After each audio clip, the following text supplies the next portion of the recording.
So yun guys, ito na yung mga kits natin, update lang sa kits natin. So ayan, kung makikita nyo, ito yung California natin. So yung anak niya lang dyan yung dalawang puti, tsaka yung dalawang itim ay ampon.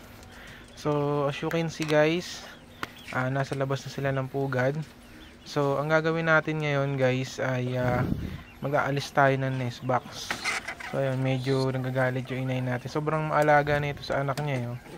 So yan, medyo nagagalit siya, hinawakan natin yung anak niya. So ampon niya lang yan, pero galit siya, no? Ang ganun siya ka-protective. So yan guys, ano ba yung dahilan bakit nag-aalis tayo ng nest box? So ito kasing nest box guys, kapag pinabayaan nyo to dyan sa loob, kapag lumalabas na ng pugad yung mga anak niya, may tendency na maipit sila dun sa gilid. Ayun, kung nakita nyo sa video, sumiksik sa gilid, diba?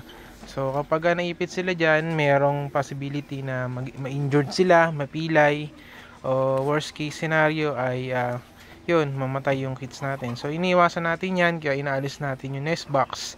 At saka kapag inaalis natin yung nest box guys, nagkakaroon ng malaking space yung mga kids. So napapractice sila lumakad at hindi sila nagkakaroon ng problema sa mga paa nila.